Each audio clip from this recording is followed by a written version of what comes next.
इनकी जो तस्वीर वायरल हुई है वो ऐसी जगह पर भी हैं जहां पर आम आदमी उस सानहे के दिन नहीं जा सका। इतनी ज़्यादा हेट स्पीच है कि शायद मैंने ज़िंदगी में इतनी नफरत कभी नहीं गेन की किसी से। तुम्हें इसी आग में जल जाना चाहिए, हम तुम्हारा घर जला देंगे, तुम्हें यूनिवर्सिटी में जला देंगे और तुम्हें मर जाना चाहिए। अस्सलाम वालेकुम, डेली पाकिस्तान के साथ मैं हूं दुआ मिर्ज़ा।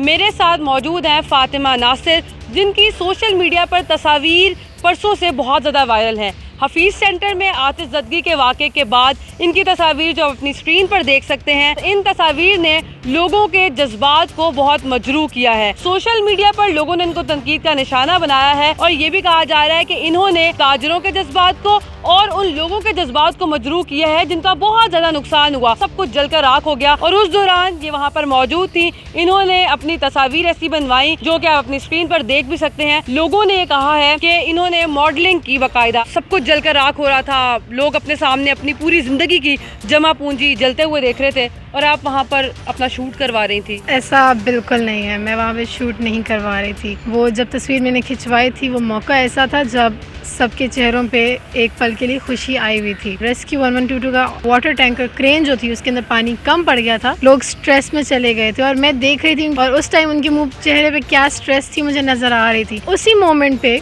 PDMA वाले और वासा वाले आए थे बैकअप के लिए। इस वजह से सबका चेहरा ऐसा खिला था जैसे एक नई उम्मीद आ गई है। उस पॉइंट पे मैं खुश थी तो मेरे दोस्त ने कहा मैं तुम्हारी एक तस्वीर खींच लेता हूँ, और कोई वजह नहीं थी मेरी खुश होने की। आपने होप जाहिर करने के लिए वहाँ पर तस्वीर बनवाई, लेकिन जो तस्वीर स्क्रीन पर भी देखी जा रही हैं वो बहुत ज़्यादा तस्वीर हैं और बाकायदा ये लग रहा है कि आपने पोज करके और अपना फ़ोटो शूट करवाया हुआ। नहीं, वो तस्वीरें मेरे पर्सनल यूज़ के लिए थी और मैंने ऐसी खुशी में बिल्कुल भी नहीं खिंचवाई थी कि देखो मेरे पीछे आग लगी हुई तो मैं बहुत खुश हूँ, ऐसा कुछ नहीं था। और वो पिक्चर्स जो थी मेरे अकाउंट से मेरी परमिशन के बगैर उठाई गई थी, मुझे नेगेटिव फेम और ब्लैकमेलिंग करने के लिए। एक शख्स जिसने पूरी ज़िंदगी कमाया और अचानक आग लगी, उसका सब कुछ उसके सामने राख हो रहा है, वो बेबस खड़ा हुआ है, फिर आपकी तस्वीर आती हैं तो लोगों का जज्बात तो मजरूह हुए हैं ना। हाँ, ये चीज़ गलत हुई है, ठीक है। मुझे ऐसे तस्वीर नहीं लेनी चाहिए थी, मुझे ऐसे, क्योंकि वो इस तरह से पोर्ट्रे हो रहा है जैसे मैं बहुत खुश हूँ इस सारे हादसे की वजह से, लेकिन ऐसा कुछ नहीं है। और मुझे भी इतना ही दुख है कि जितना किसी और शख्स को हो सकता है। पिक्चर्स आपकी वायरल हुई हैं, किसी किस्म के थ्रेट भी आपको मिल रहे हैं? इजाज़त के बगैर किसी लड़के ने मेरे अकाउंट से पिक्चर्स निकाली हैं, उसने मुझे थ्रेट किया है, हॉस्टेज रखा है एक पूरा दिन, और बाकायदा मुझे उसने कहा है अपने दोस्तों को मना करो, मुझे तंग मत करे वरना मैं और इनको वायरल कर दूंगा। कौन है ये लड़का? क्या आप इसको पहले से जानती हैं जो आपको ब्लैकमेल कर रहा है? नहीं, कोई कबूल नाम का लड़का है और मैं इसको कभी नहीं जानती थी। ये बस मेरे इंस्टाग्राम पे एज अ फॉलोअर था और इसने इस मौके का फ़ायदा उठा के मुझे ब्लैकमेलिंग की कि मैं इस तरह बढ़ा दूंगा, मैं इस तरह लगा दूंगा, माफ़िया मांगो, ये करो वो करो। ठीक है, जो मेरी जर्नलाइज माफ़ी बनती थी वो मैंने मांगी। इतनी ज़्यादा हेट स्पीच है कि शायद मैंने ज़िंदगी में इतनी नफरत कभी नहीं गेन की किसी से। तुम्हें इसी आग में जल जाना चाहिए, हम तुम्हारा घर जला देंगे, तुम्हें यूनिवर्सिटी में जला देंगे और तुम्हें मर जाना चाहिए। उसके बावजूद उस लड़के ने मुझे कॉन्टीन्यूस तंग किया है, अभी भी उसके मैसेजेस आ रहे हैं और थ्रेट्स मिल रही हैं अच्छी खासी। मैसेजेस भी आप अपनी स्क्रीन पर देख सकते हैं। उसने बाकायदा ये कहा है कि उससे माफ़ी मांगी जाए और किसी और को ये कंप्लेन ना करें। अगर ये कंप्लेन करेंगी तो इनको मज़ीद मुश्किलात का सामना भी हो सकता है। आपको मैं यहाँ पे ये भी बताती चलूँ कि फ़ातिमा नासिर लाहौर की मशहूर साइकिलिस्ट हैं और इसके अलावा रेस्क्यू में भी ये काम कर चुकी हैं और इनकी जो तस्वीर वायरल हुई है वो ऐसी जगह पर भी हैं जहाँ पर आम आदमी उस सानहे के दिन नहीं जा सका।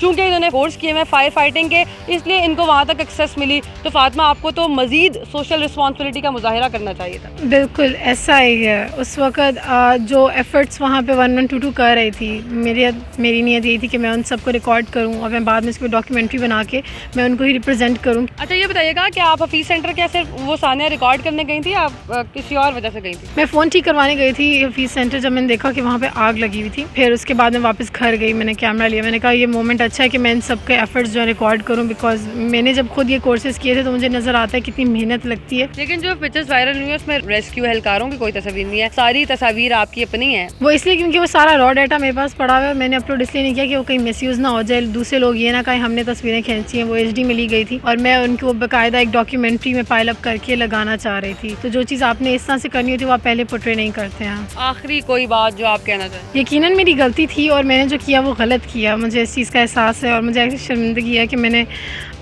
एक पिक्चर ली इस तरह से बिल्डिंग के सामने, जिसकी वजह से काफ़ी लोग हर्ट हुए हैं, ठीक है। And I do apologize for that, I am really sorry for hurting your sentimentals. मेरी ऐसी इंटेंशंस नहीं थी। फातिमा नासिर का आपने मौक़िफ़ सुना, इनका यही कहना है कि जब एक ख़ास मोमेंट आया, जब PDMA की टीम और वासा की टीम पानी लेकर पहुंची रेस्क्यू के लिए, तो वहाँ पर एक होप आई कि अब आग शायद जल्दी बुझ जाएगी और पानी का अरेंज हो चुका था। तब ये तस्वीर सारी ली गई थी, तब इनके चेहरे पर अगर मुस्कुराहट थी तो वो एक उम्मीद की मुस्कुराहट थी। इनका मौक़िफ़ ये है, लेकिन यकीनी तौर पर एक बड़े पैमाने पर लोगों के जज्बात मजरूह हुए हैं, क्योंकि बहुत बड़ा सानहा हमने फ़ेस किया है। पब्लिकली इन्होंने माफ़ी भी मांगी है और इन्होंने ये भी कहा है कि आइंदा सोशल रिस्पॉन्सिबिलिटी का मुजाहिरा भी करेंगी। एक नई स्टोरी के साथ फिर से मुलाकात होगी। अल्लाह निगहबान।